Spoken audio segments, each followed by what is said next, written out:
Welcome to the 905 podcast. I'm your girl, Savanna. And I'm Charles. All right, Charles, we got Alize Johnson on the show today. He was drafted by the Pacers, back in 2018. What do you know about him? Because I believe you coached against him before. Yeah, the same 2 years that I started in the G League, he was there tearing up the G League. Definitely a super talented scorer, strong, athletic, can really rebound the ball and defend. He is a matchup nightmare. That's incredible. He sounds like quite the athlete and also the human being, because one of his videos where he bought his mother a house went viral. And, from the comments that were coming out from that, all of his NBA colleagues commended him for that. So I'm really curious to get to know who he is off the court as well. Yeah, and I think people, get it, when you hear something like that, I can tell you, being where I'm from as well, that's every young man's dream, right? Or every person's dream, every son's dream for sure. And so I'm excited to hear about it. And so, hey, let's welcome Alize to the show. Joining us now is Alize Johnson, new member of the Raptors 905. And Alize, it's a pleasure to be speaking to you right now. Yeah, I appreciate you guys having me on call. I'm excited to talk to you guys and see what questions you have for me. I could tell you right now, we got the hardest hitting questions like, where did nuclear physics begin and all that other kind of. Yeah, I won't be able to answer that stuff for you. So hey, me neither. I was looking for some help. Yeah. So why we're looking for an expert. But Alize, bring us back to high school, because you had quite the interesting ride just alone in high school. You started off at what, 5'9"? Yes. And then you ended at what? 6'7" as a senior. What was that like? What was the journey of high school like?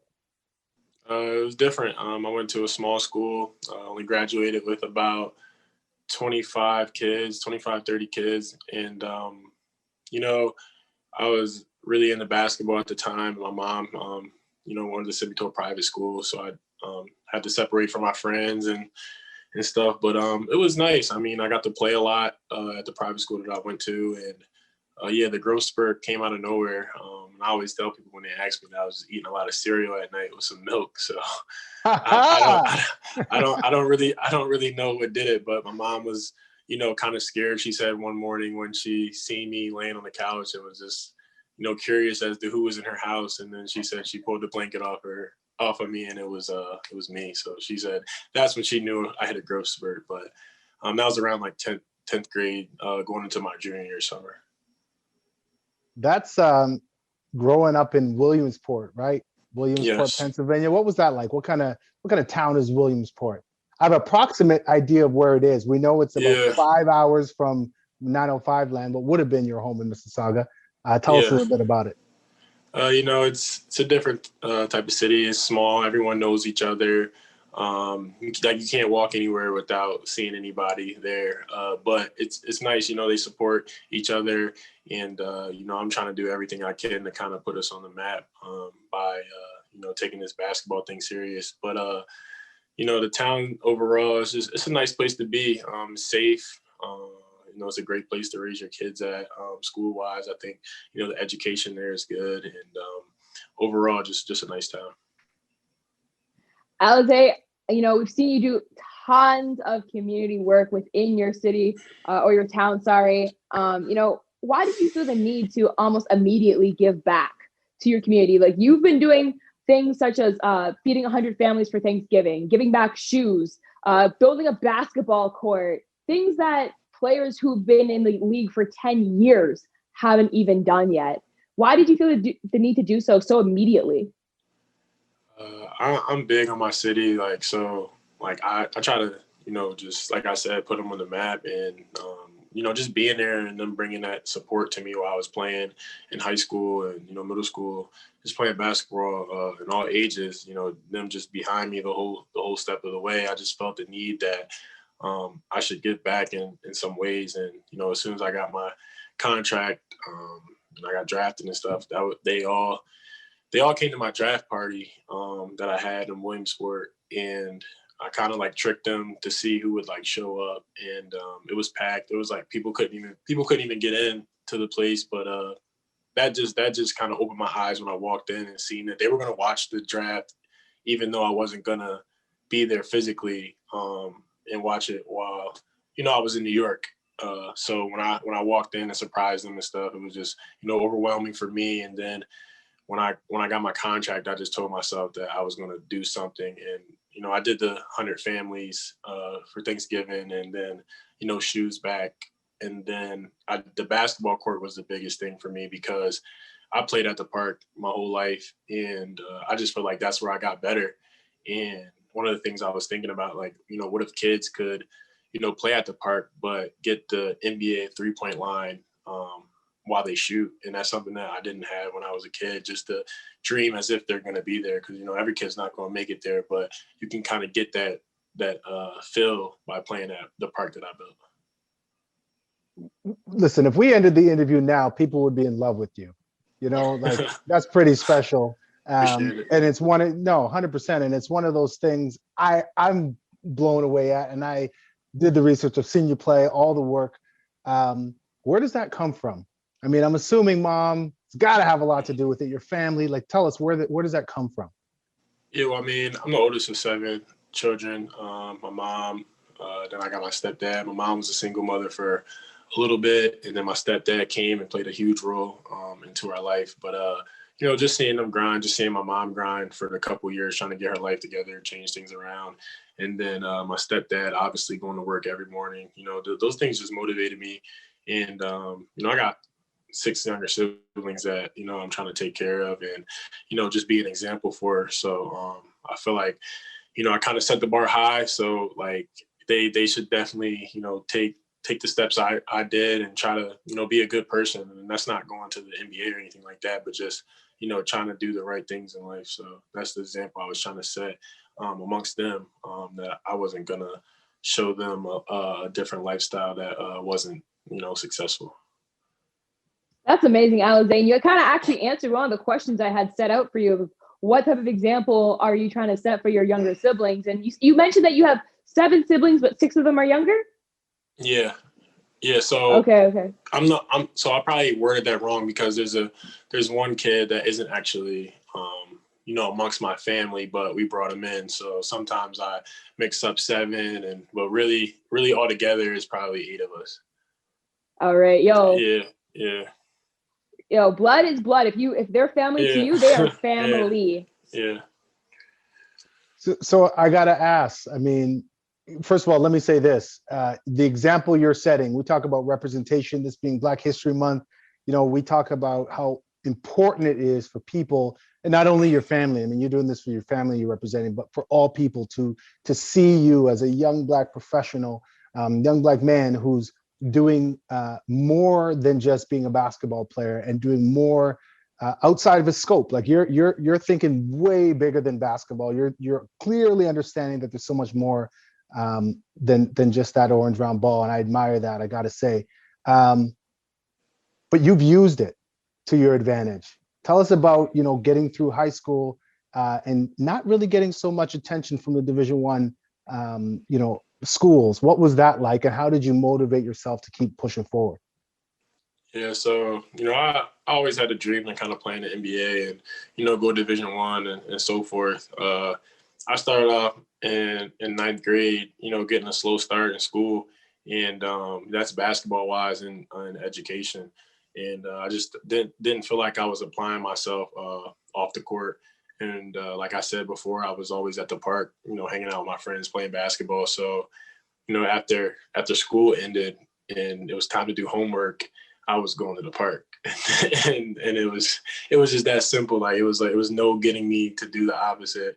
And it kind of kicked in when my junior year came about, and I started getting some recognition basketball wise, and some coaches calling and asking about my grades. And at the time, like, I was familiar with everything, but all I was doing was trying to maintain a 70 grade point average, like in all my classes, so that I could pass, when really, I should have been trying to aim high in the classroom. And I always just did it like thin, like as long as it could get me on the court, I was okay with it. So junior year rolled around, and college called and they were like, asking for my grades and stuff. And they were like, yeah, there's no way he can come because he doesn't have the grades.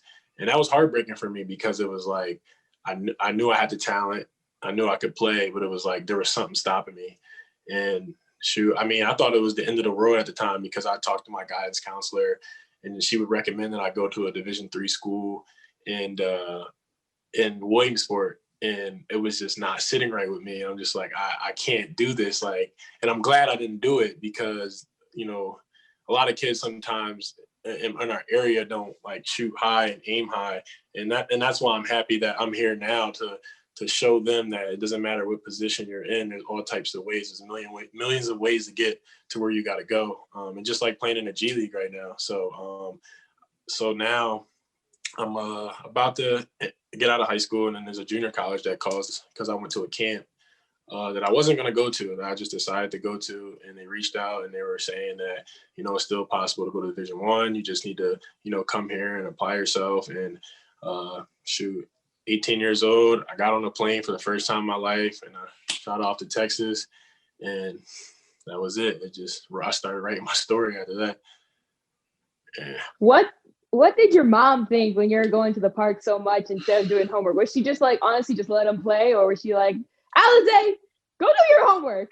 No, I mean, I think, I'm not even going to lie. I probably was lying to her at the time, telling her that my homework was done because I wanted to go play and I didn't care to do it. And I felt like I'm just going to do it in the morning or something. Like, so she knew. She kind of, after a while, started getting my progress reports that would come in every 2 weeks. And it was like, oh, he's failing. And I was only failing during the times I wasn't playing basketball. And my mom would just be like, so I know you can do the work. You just don't want to do it. You just want to go to the park. So she was on me. I was in a position and I had to sit there and sit down with myself and look myself in the mirror and just, go with the flow. Like I'm where I'm at and I got to figure it out. And can't blame nobody but myself for my journey, but I'm not too mad about it. I actually want to dive into something you just said a little bit because you said that, like, you're only feeling when you weren't playing basketball. I feel like people don't understand, like, how being a student athlete actually helps you get better grades because you have to schedule time to do the work. Sure. Why was it like that for you?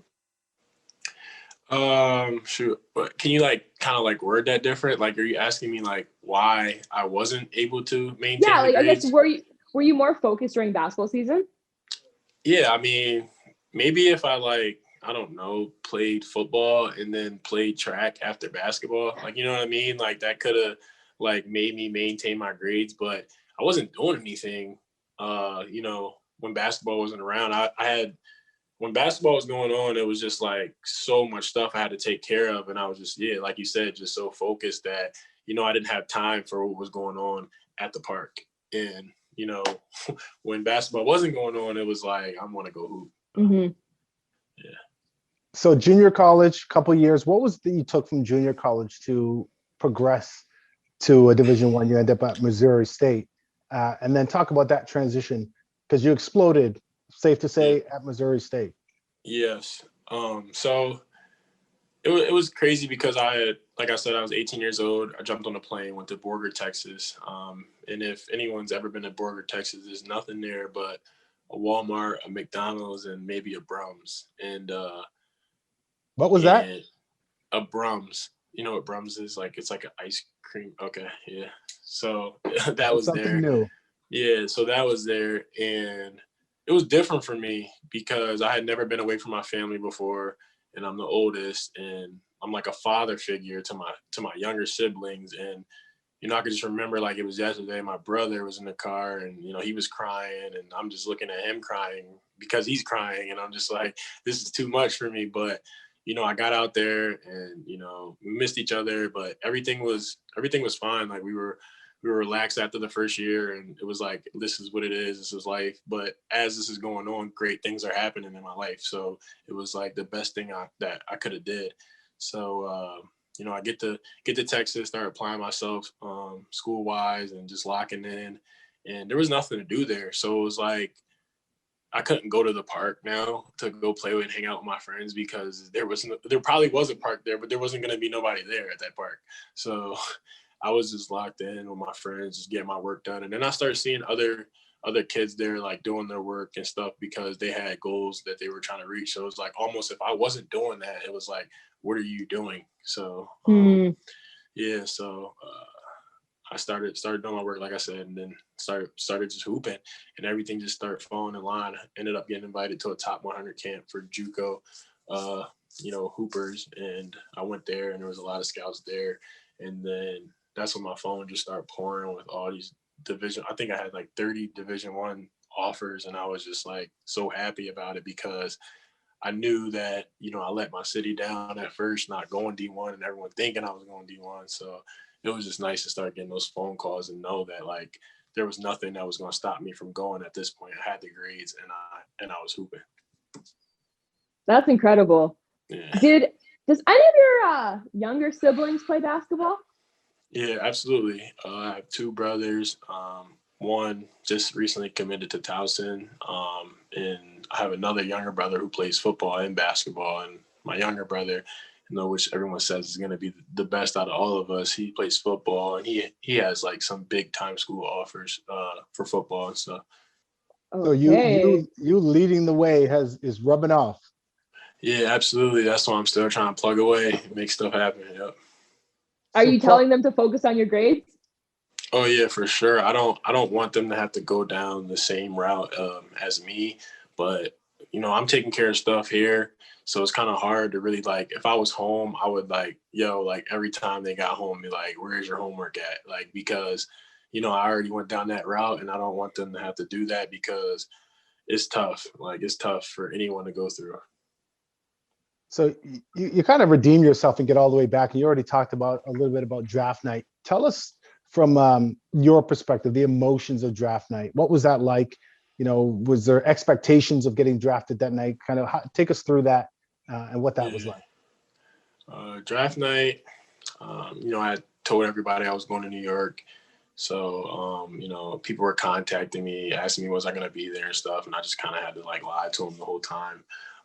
But I wasn't really emotional at first. Like I was more just like in shock that like it was going down today. Like, and it was like, I did think I was gonna get drafted because my agent had told me, and I just had a lot of reports. So they didn't know where I was gonna go though. So draft night comes with my family. We're still around town, trying to like hide out and stuff, and then we go to a hotel room, and we're all sitting there getting dressed and ready to walk over to my event. And I started getting emotional then because I was just with my family and they were recording us. And, it was the people that, I kind of went through my struggles with. And, just seeing them with a smile on their face and then people posting stuff at my event before I got there and stuff, it was just cool to see. And then like, I felt like, like the city came together that day and put aside anything that was going on in their life because they were telling me that like, like life is short and you know what I mean? Like all those emotions came out with people. And I don't know if they were drinking or what, but it was just like, it was crazy. So, but I mean, I was waiting there. The first round went, I didn't get drafted. Then the second round came around and I thought I was going to go, earlier in the second round. So then it gets to like 40 and like, I was taking pictures the whole first round and like, the second round too. And then 40 came around and then my agent had told me like that was kind of like where I was going to be going. And then I went and sat up with my family and everyone was like kind of watching me because like at this point everyone's like, are you going to get drafted? Like, you know what I mean? Kind of looking at me crazy. And like I had no idea what was going on. So like 45 comes around and I'm like about to call my agent because now I'm like getting worried, you know what I mean? Like all these people here in my city. So then, 47 comes around, 48, and then he calls my phone, and then he's like, the Pacers are going to take you at 50. And then I just dropped my phone and just start crying, and then it popped up on the screen. Yeah. Alize, it must have felt surreal to get that phone call and like just know that your whole city is behind you that night. Yeah. And just throughout your journey, what did it feel like, so take us a little bit back though, like through the draft process. How many teams did you work out for? Was there interest beforehand that you're hearing about? So originally at Missouri State, my junior year, I went to the draft and I had 2 workouts, but I only went to 1, and it was with Boston. So I got feedback from them, and I decided to go back to school. My second year came around, I went to a camp called Adidas Nations, and I was the last pick. The guy told me to even come. It was like a favor. But I go there and I get MVP out of all the people who were at the camp. And after that, my phone started like ringing and stuff because people were saying like, oh, like, you know, you're getting on mock drafts, and like, you know, like this is becoming real. And I was just like overwhelmed by that because it's like, you know, I'm thinking about like taking care of my family. So I'm just like, this is nuts. So my coach would call me in and tell me teams are calling and stuff. And then I started seeing them at my games. Like one time there was like 20 scouts at a game at Loyola, and like I couldn't even focus because I was just like knowing that they're all like kind of there to watch me and probably whoever else was there. But I didn't even play good that game because I was just like, there's way too many scouts in here for me, you know, coming from where I'm coming from in my journey, to like really like just block the fact that like, I don't know, like the GM for the Raptors is sitting up there, or whoever was sitting up there, and you know, trying to see how good I was. So it was overwhelming for sure. But yeah. So talk about to the Pacers. You know, first of all, you get drafted. Who was your first phone call? I'm sure all your friends were in the building. So, but Yeah. who was the first person you called, or who was your first phone call? I'm gonna be honest. I didn't even call anyone. I would just remember Chad from the Pacers calling me and, you know, telling me, and like KP, the president, you know, like welcoming me to the team and stuff. But everyone that I needed to call was already there. So it was like I didn't really call anyone out. My phone was just going off, and I couldn't concentrate on everyone trying to like talk to me and stuff at the time.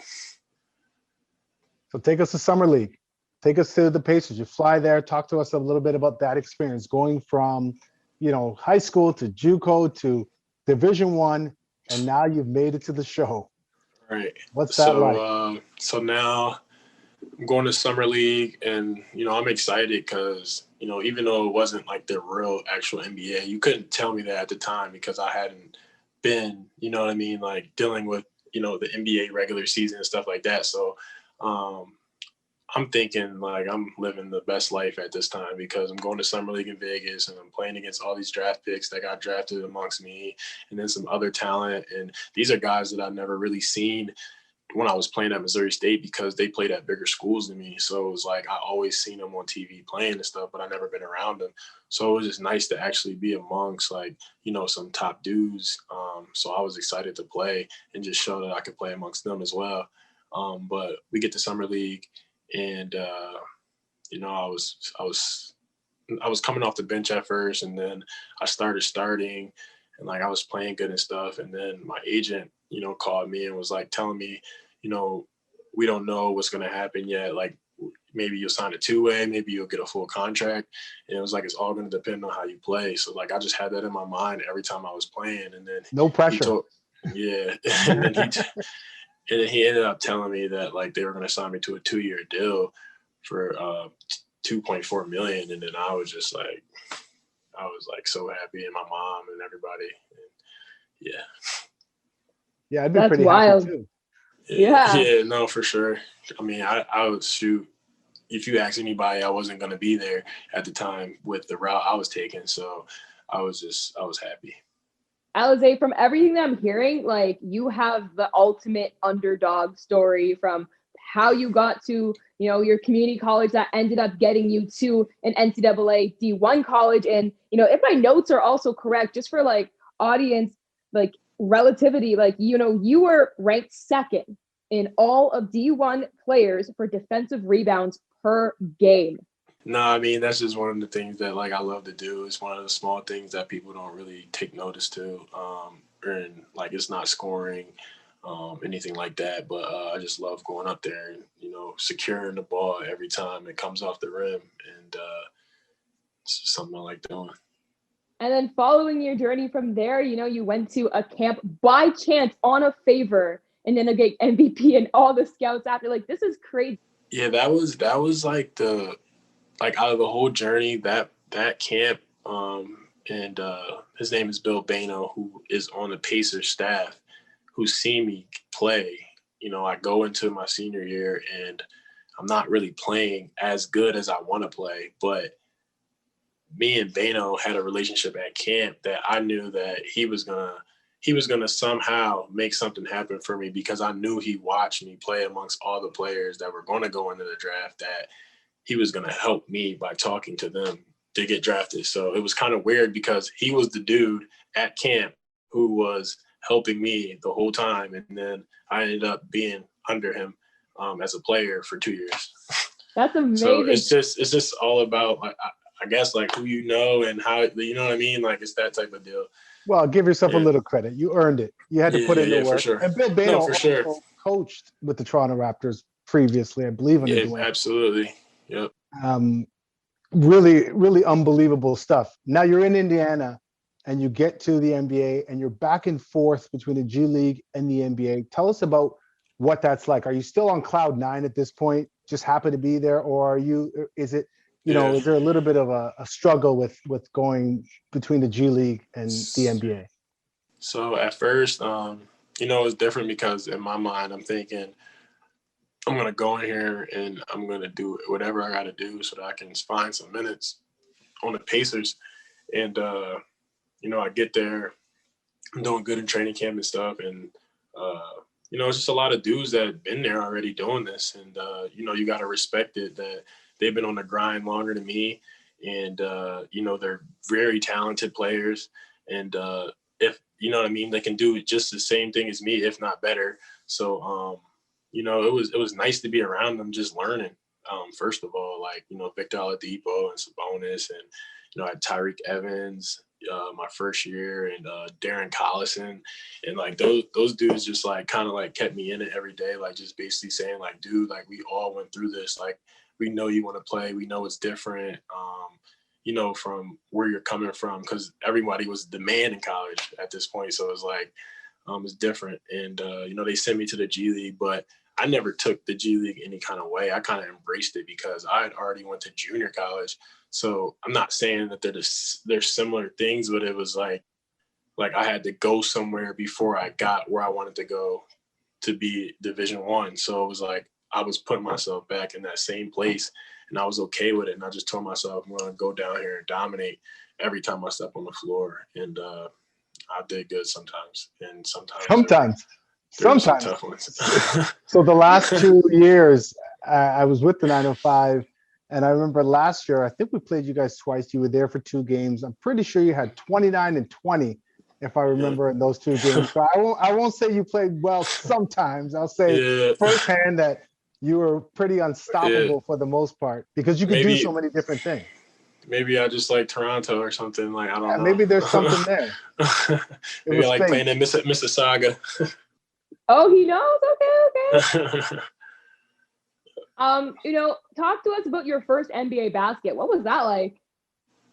I'm gonna be honest, like it wasn't anything for me, because it's just like my mind is so stuck on like things that I feel as though I can do more than just a first bucket. I didn't really have my NBA moment until we played Miami in the bubble, and I was with the Pacers, and I had 17 rebounds, and that's something that will make me like smile about myself, because I just know how hard I work at trying to rebound and stuff. And I really wanted to get 20 rebounds, but I wasn't thinking I was gonna play as much as I did. And he ended up playing me for like 38 minutes. So I went from playing 0 minutes to him allowing me to play 38 minutes in a regular season game when we were already clinched playoffs. And I was just like, dang, like I wish I would have. I was going out there trying to just like rebound, but if I would have knew I was gonna be playing as much as I was playing, I just think I could have got some more rebounds that I kind of just let go.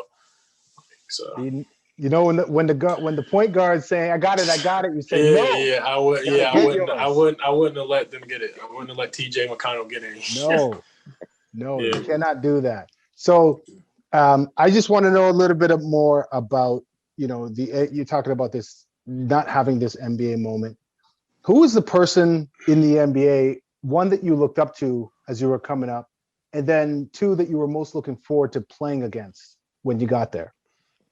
So one, so basically somebody who was like, yeah, when you were young, growing up in Williamsport, who was the NBA player that you're like, man, I like that person's game, I want to be like them, or if anyone? I was a big Kobe fan.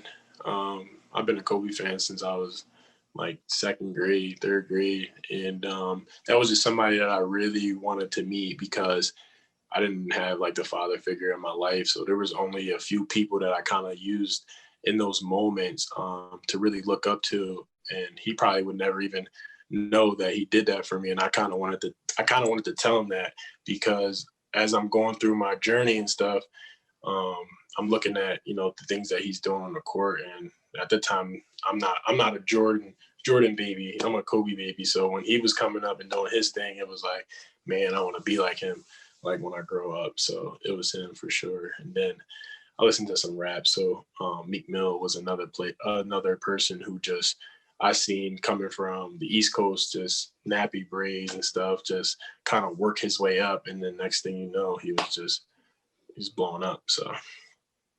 And then you made it. When you got there, who did you want to play? Who was like, man, I want to match up against him. I want to be on the floor with this person. Yeah. Who is that? Who is that person? James Harden. And did you have to switch to get to him, or were you like, I'm switching this, even though they called ice or whatever? You're like, no, I'm switching this. I got him. He ended up switching him. He ended up coming off a screen, and like I switched when I was playing I switched because when we're playing the Pacers, like they allowed me to do that. So I switched, and then he kind of got into his like threat, and like I watch him play so much, so it's just like I kind of knew what he was gonna do. So he kind of like was trying to get me to foul him, and I didn't do anything, and then he just ended up like passing it off after a while. Like he did a couple moves and then just passed it. So like I took it as though like I kind of guarded him, but I mean I ain't gonna give myself too much credit on that. You locked him down. Jeez. Yeah, and go ahead. No, you're good. Go ahead. You opened up a can of worms a little bit just prior. You said that you played in the NBA bubble. What was that like? Oh yeah, I definitely did. It was different because I never been anywhere where it was like someone telling me you can't go anywhere for 3 months, and like I'm not trying to relate it to prison because it's nothing like prison, but I just felt like, dang, like if I had to go to prison for a week or anything, I would not survive, like, because that's just crazy. But so I was in there, but it was nice. The bubble was nice. Like they had stuff for us to do. Like I was getting on the pontoon a lot by myself and just like driving the boat, and that was kind of cool because I drove the boat like before, like with friends and stuff, but just being out there by yourself, driving a pontoon boat and just like catching some air and stuff was cool. And fishing, not for the first time, but I don't really fish like that, so my coaches had me doing that. And then just locking in to just basketball again. I kind of felt like I was in junior college a little bit because it was like there's nothing to do here, like besides play basketball, eat, and just be healthy and try to figure out who you are, as a person when free time came around. You got to hit your guy, Henry Ellenson, for the fishing tips, because he likes to fish. I like to fish too, but there's something about being on the water, right? That's just so peaceful. Yeah, absolutely. Absolutely.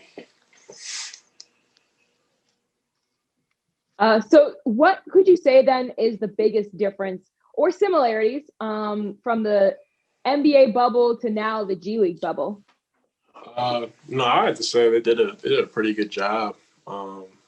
Like both parties, because it's pretty much the same thing. Like I don't see any difference from it. We're all walking around, going to practice, they're testing. You know what I mean? Like everything's pretty much similar. So I'm used to it. So like when guys are, talking about things here, I'm just like, listen, man, I'm already a vet to this. So like, I'm just going to go to my room and I'm going to hoop and it'll be over whenever we take care of business. So. Yeah, this is a shorter version of what you put up with. Oh yeah. So it's like, so they can't tell me nothing. I'm like, I did 3 months of this time. So. This is nothing. Yeah. What are you most looking Delight. forward to? Raptor 905 bubble. What are you most looking forward to? What are your sort of expectations, and how is it going for you personally and from a team perspective? You guys got a loaded team. Yeah. I'm looking forward to us just going out there and competing. And when adversity hits, just, still competing and still staying together no matter what. I think those are the funnest times, like embracing that because there's going to be some bumpy roads and where we're trying to go, throughout this month and next month. And we all got goals and we all want to get to, the higher level. And I think if everyone just buys into, what coach wants us to do, the development, I think the 905 Raptors do a good job just developing players. Raptors too. I think they just do a good job, like with their culture and just trying to, make guys understand that we're going to play the right way and everything else will take care of itself. So it's been nice dealing with the team, and we got a great group of guys who I think really care about what we're trying to do. And if you got that, I think you're going to go far. I mean, you're playing for now the G League franchise of the past year. How does that make you feel? And like just knowing the history and the track record that they have with their G League players. Yeah, I mean, I was watching 905 when Fred and Pascal were playing. Two great players now. That I'm pretty sure a lot of people look up to, and I do myself, that just came through this organization and made it happen. So just playing for this team, it's like it feels good. They won a championship, and I just feel like when a team has won a championship already, they can do it again. Absolutely. So I'm here. So I'm hoping they do that again while I'm here. You're like hint. Yeah. That's on you. You gotta bring it here. I know. Yep. Listen, for those that may not know Alize's game, describe it for us. What is your game? Who are you? You talked about the rebounding piece, some of the defense, but tell us about your game. I don't really I like to just, like kind of just show it on the court. You like to let your game do the talking. Yeah, but this is a podcast, so here, let's man. imagine they can't see you on opening night and all through the series. Tell us what your game. I think like I'm just like a diamond in the rough. Like I just think a lot of people don't know that I can kind of do a little bit of everything. And if that's like getting my team involved, like one of the things I love doing is passing. You know what I mean? Like getting that assist to a player and getting them going, because I know how that can be sometimes. So just playing the right way, and then I like to defend. Like we said already, rebound, and then just prove that I can knock down, the three-pointer, because I think sometimes that can get misconstrued about my game. Yeah, you said like diamond in the rough, and just by the tone of this conversation, everything we talked about, it seems like that's like the motto of your career so far. Yeah, you will get your opportunity, you will get your chance just by the nature of things. But, you mentioned Mississauga. What do you know about the city? To be honest, I had a friend who played with me at Missouri State. His name's Tanver Bular, and his brother is Sim Bular. And they kind of, he does not allow me to not know anything about Canada. He's been telling me since, we were in school that the Raptors are going to draft me, or I'm going to play for the Raptors or anything. So when I signed for training camp, he's like, I told you. And he's like, they're going to take care of you. So I was like, all right, we'll see. And then, when I was in Canada for a game with 905, he picked me up and was showing me around and taking me everywhere. So Ontario, I think, or something like that, is it called? And yes. Just trying to teach me this slang like nice it or fam and all that stuff. So I mess around with him and Naz Metru Long because they're from Canada. So I'm kind of hip to a little bit. Yeah. Yo, we gotta do the quiz. We gotta do the quiz. We have to do the quiz. I already aced it. I don't want to. That was very impressive. Okay, I'm gonna just give you one. And I'm gonna hit you with a hard one right off the bat. Actually, no, I'll give you an easy one. Here we go. Mm-hmm. What's the name of the Toronto baseball team? See, I don't watch baseball, so I'm not gonna be able to get that.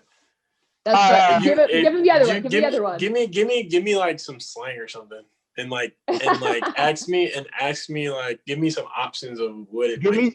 Listen, I'll give you this one. Give me two celebrity artists from Canada, from Toronto. Isn't Tory Lanez from there? I believe he he's is. GTA. Yeah, Yeah. ding, Ding, ding, count it. ding. We'll count it. We'll GTA. count it. Yep. And then Yeah. obviously Drake. Okay. Yeah, these are two. Those ones are too easy. I know. I was hoping you'd go with The Weeknd. What- You had some other options. Right? What's the most significant landmark in Toronto? I don't know. Biggest building in Toronto. The biggest By building far. Yeah. in Toronto. Not really a building, it's something else. But if I say it, it's gonna give it away. Biggest building in Toronto. I feel like I know this, but I'm just not like, I'm not gonna be able to think about it because go ahead. Drake, here's a hint. Drake was sitting on top of it, quote, quote, Photoshop, for his album views. I'm not that candidate. I'm Okay, sorry. okay. What is it though? The CN Tower. The CN Tower. Okay. Yeah. I was not gonna guess that. I'm not gonna lie. It's okay. You're still new. You're still new to soccer team. You're still new to Toronto, so don't worry. Your teammates, Nick Stauskas, he'll also get you caught up. Right. He'll get you caught up on the ketchup chips and the bags of milk, which we'll talk about later. And titties. And jerk chicken and all the rest. Right. Let me ask you this. You entered the bubble for the second time in a year. What was the one thing, probably based off your first experience, that you had to bring with you? You're like, I can't leave home without this. What was it? They actually sat with the Raptors too, and it kind of took me a while to answer it. I'm kind of like an old soul person, so I don't really need much besides my phone to FaceTime my family and stuff. So it's like, other than that, I don't play any video games. I don't do anything like that. So I didn't bring my video game, obviously. Let's go with the phone. I mean, we can go with the phone, or we can go with the speaker. We can go with my speaker. I never leave my speaker. Yeah. Right. So if you're not playing video games and like outside of the court, what are you doing to pass the time? Listen to music or just catch up with my friends. I do a lot of FaceTiming. I'm big on that. But when you're talking on the phone, time flies. Absolutely. Yeah. What about when you're hooping? What's on your feet? What do you like to wear when you're playing games? What have you been wearing in the bubble? I've been wearing Kobe's. Those are like my favorite shoes to wear. Kind of rough right now, so I'm trying to get some new ones. I left them at home, and then I'm wearing some Kyrie's. Nice. Circling back a little bit, you bought Mama a house. How did that feel? Oh, that was amazing. She had been wanting to move from where we were, just by being overwhelmed by, some of the people who could just easily just kind of like get to the house. And, it was time to do that. And I was in Miami, and a friend of mine was just telling me that there was this house that was on the market, and I've been looking for a house for a long time. We kind of just never found something that we liked or that was affordable, or what I was looking for. And he called me and told me about it, and he had sent me the pictures of it. And he's like, and I'm like, I want it. And he's like, do you want to like come see it? And I'm just like, no, like I don't need to see it. Like it's perfect. It's fine. It has potential. We'll get everything figured out after that. So I ended up surprising her with it, and I'm pretty sure you guys seen it on my social media if you're asking me about it or heard of or seen some type of video. But I ended up putting it out there, and kind of, I don't know if it kind of went viral or not, but just like some guys like John Wall and some dudes that like I never like really got to like speak to Tobias Harris, like kind of commented on it and stuff. So that was cool to get some love from some dudes that have been in the league for a while that seen my work and seen that like this is what we do as NBA players. We provide for our families and try to do the right things. So that was cool. And certainly something you do as a son, first and foremost, if you're capable. Not everyone is able to do it, but that's a pretty unbelievable gesture, which I'm sure she more than deserves. My mom doesn't know that the house is for me too, but she's like, hey, what are you doing here?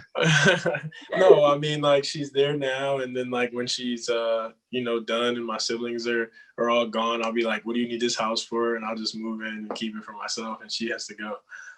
You're like, you can just like warm it up for me, but yeah. No. It's definitely her house, and I just like messing with her about that.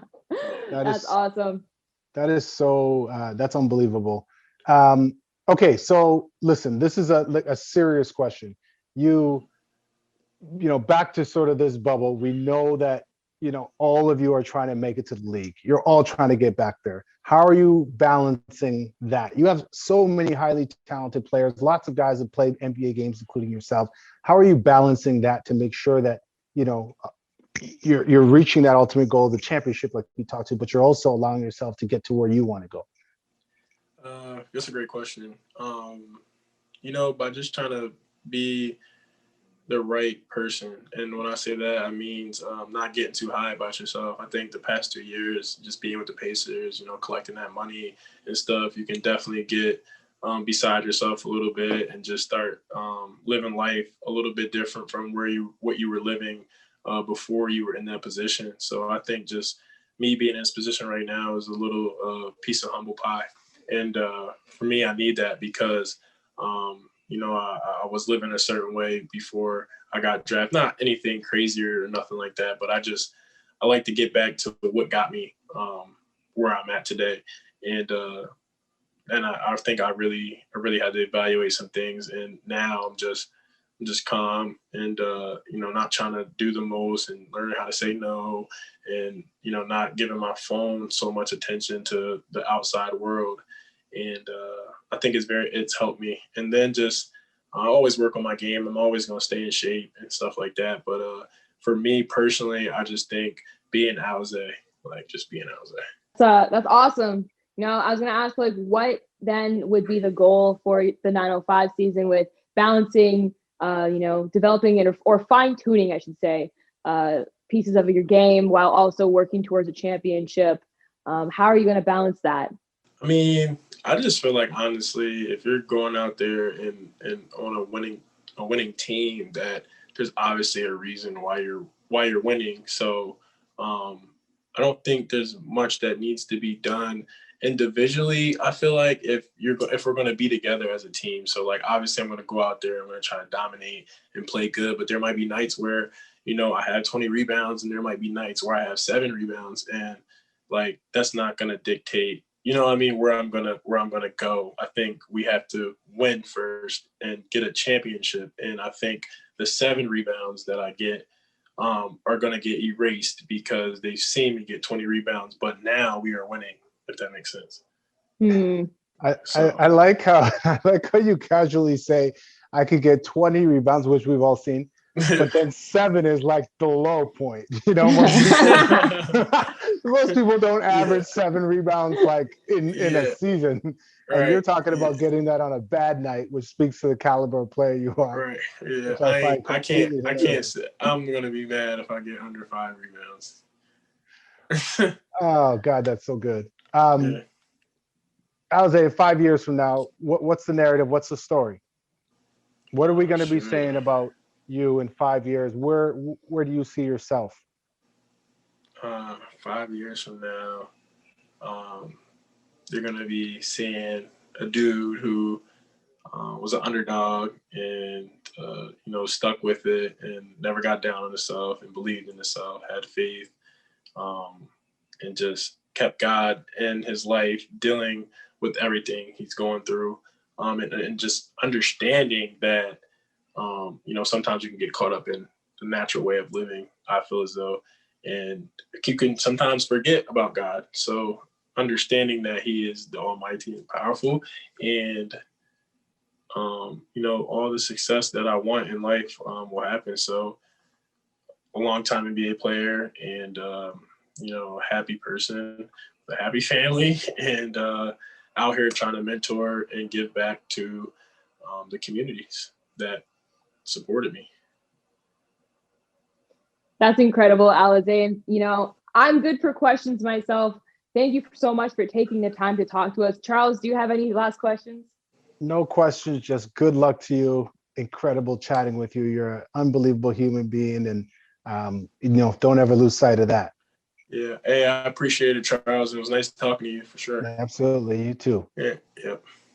Keep up the work on and off the court. For sure. I got you.